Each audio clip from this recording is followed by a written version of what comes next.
Good morning, students. Saira.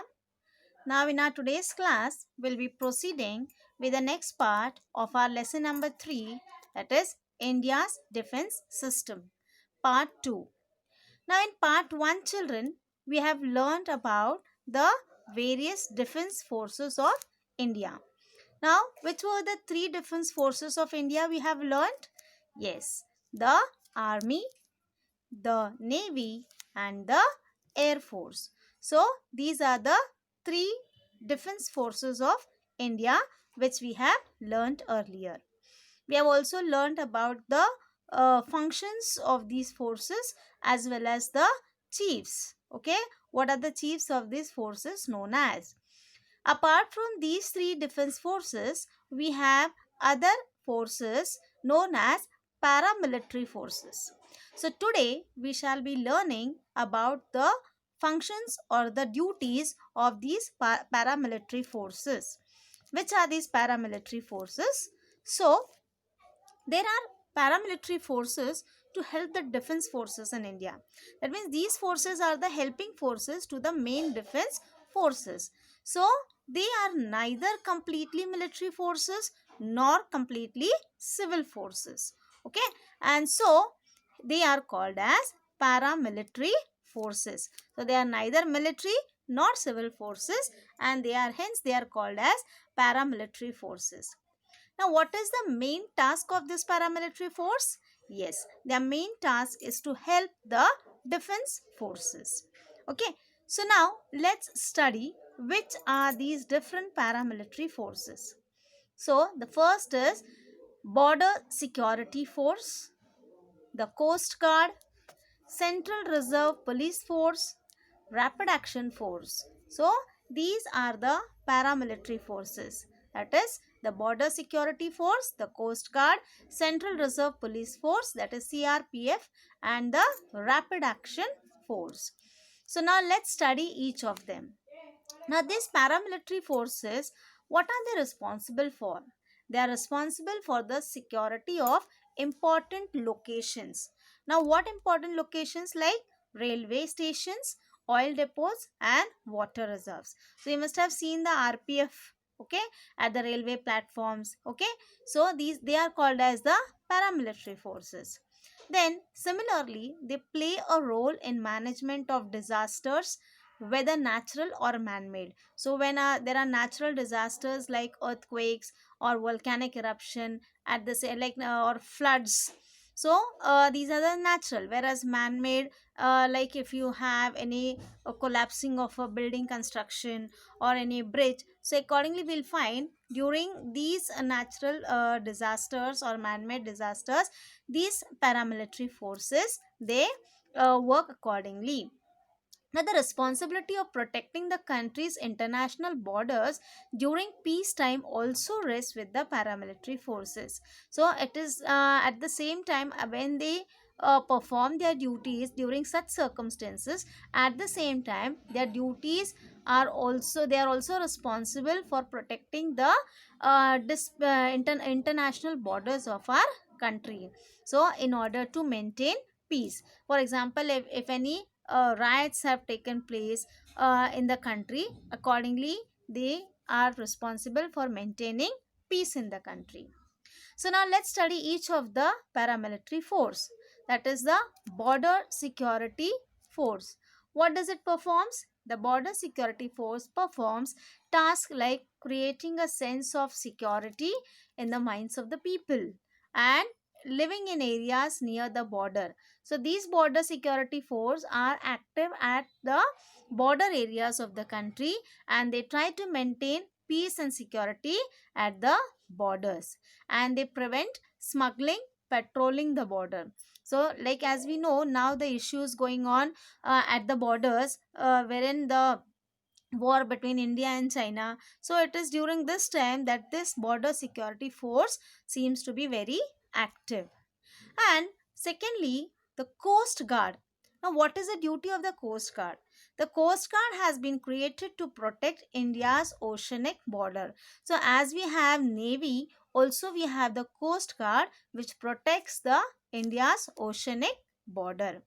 The Coast Guard carries out tasks like protecting the fishing occupation within Indian maritime borders. So, the duty of the Coast Guard is to protect the fishing occupation within Indian maritime borders. So, during high tide and low tide, or suppose if any boat has been sunken, so it is during this time like we have this Coast Guard which carries out its duty responsibly. Okay, preventing smuggling along sea routes. Also, the smuggling along the sea routes is also being prevented by this Coast Guard forces. So we can see, apart from protecting the borders, we also have the oceanic borders or the coast being protected by these coast guards. Okay, now, next we have the Central Reserve Police Force. Now, what is the duty of the Central Reserve Police Force? It helps the administration in various states to maintain law and order. So, the duty of CRPF, that is Central Reserve Police Force, is to maintain peace and order or law and order within the country. Then we have the Rapid Act Force.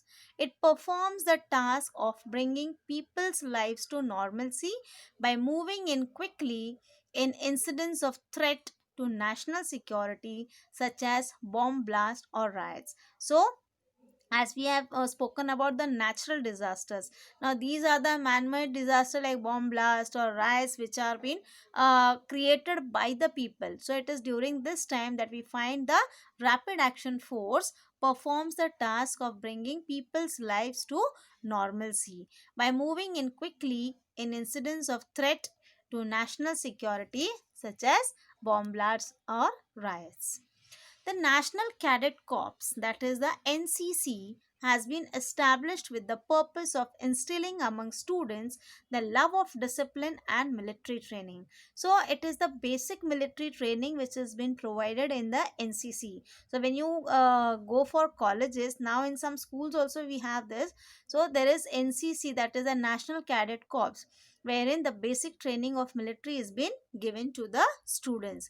The boy and a girl students from schools and colleges can join the NCC. So, children of your age can join this NCC, right? Then, next we have the Home Guards. Now, this organization was established in the pre-independence period, that is before independence. So, citizens can join the Home Guards and assist in the defense of the country.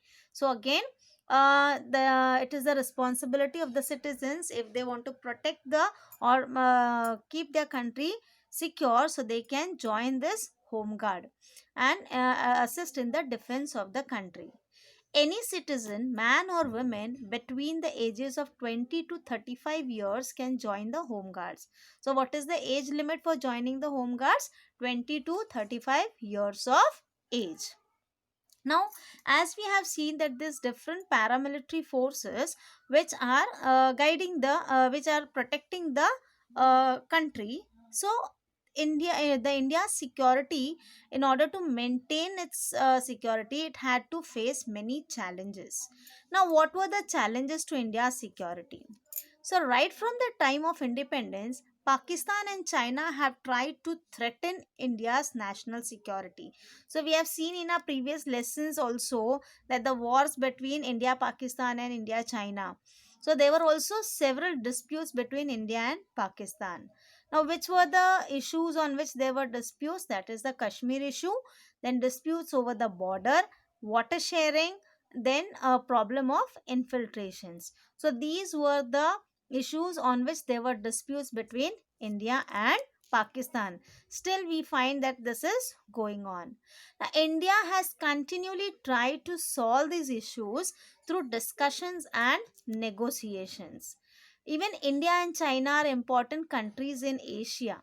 And so in 1982, we have had to go to a war with China. So there was a war had taken place between India and China in the year 1982. Now, why was it? So, as China was trying to establish its own hegemony, its own dominance over the countries, so that are India's neighbors. and there are tensions in Sino-Indian relations. So it was this that there was the tension between the Sino-Indian relations, that China was trying to have its own dominance over its neighboring India's neighbors. Okay, then there is also dispute between India and China over their borders. So India's security is not only threatened by outside powers but also from within. So it is not just the difference between internal or external security of a country is important anymore. But at the same time, now when we are talking about these wars between India and the other countries, that were related to external this, but internal security was also been disturbed by because of religious discrimination or regionalism, then movements based on ideology, racialism, and economic inequality. Like equal opportunities were not provided to all the people, and this created instability amongst the people. Then we have the Naxalite movement is also one of the threat to India's internal security. Then, and the Naxalite movement, I think we had learned in our previous lesson also what it was. And then we have terrorism. Terrorism is the biggest challenge to India's internal security. Like if you remember the incident of 26th November. Okay, so that was again a great challenge. That was terrorism which India had to face. So it is a global problem, and India is making efforts to end terrorism. So terrorism is again all these are the challenges which India had to face, and so India is trying to overcome with this. Now in the post Cold War period, the concept of national security changed and became broader. Right? That means after Cold War, the Cold War which was fought between USA and USSR, so the concept of national security changed and became broader. National security is not just the security of the country but also of the people living in it, because security is ultimately for the people. So when we talk about national security, of course it means the security of the people, because if the people are not secure, then there would be unrest in the country, peaceful atmosphere will not exist, and ultimately the security of the nation will be in danger. So, hence, human security refers to human centric thinking. So, when we talk of human security, that means who is the center of attraction here is the security of the humans, okay, living in the country. Now, in human security, it is expected that human beings should be protected from all sorts of dangers, and they should be given the opportunities of education, health, and development. So, all kind of equal opportunities should be provided to the people accordingly. And so the concept of human security, it also includes the idea that a conducive environment should be created for everybody to live a respectable life by overcoming illiteracy, poverty, superstition, backwardness, etc. So when all these ill practices are being eradicated out of the country, then we would see that there is national security existing in the country. That means human being is secured, as they are being provided with equal opportunities all over. Now, as we have seen the challenges to India's security, even human security had to face various challenges.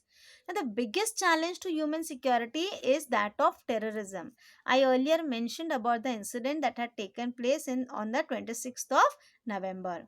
So, terrorism targets common and innocent people. Yes, so we all have experienced that. Yeah, who is targeted in this terrorism? The common and the innocent people. It aims at creating terror or fear in their minds so that they begin to feel insecure. And thus, in order to protect human security, what is necessary? We need to put an end to terrorism. So, terrorism should be ended.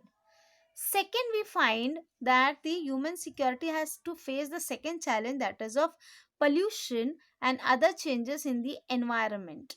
Okay, so because of pollution, we find that there are various diseases are caused. then global warming takes place, and also diseases like AIDS, chikungunya, swine flu, Ebola they have a big presented a big challenge. Now presently what we are going through, that is coronavirus, again that is a great challenge for the country, because again we find that the human security is in danger presently. So that is what you all are experiencing today at this present situation. Okay, and how our country is trying to overcome with all this. Protecting human beings from such diseases is also considered as a factor of human security. So, children, in today's lesson, we have learned about, we have finished actually with this lesson, and in this lesson, we have learned about the three defense forces of India, that is the Army, Navy, and the Air Force, and also the functions of these three forces. Apart from that, we have learned about the paramilitary forces, right? Which are the paramilitary forces? That is the Border Security Force, then the CRPF, Coast Guard. Okay, so and home guard. Then we have also learned about the duties of this forces. Then when we have also seen how India had faced various challenges from, and how it tried to overcome these challenges from the security of our country, that is challenges to India's security to challenges to human security, and still we are struggling to overcome with those problems, right? So sorry, we shall stop with this today, and in our next class we'll continue with the next chapter. Till then, thank you children.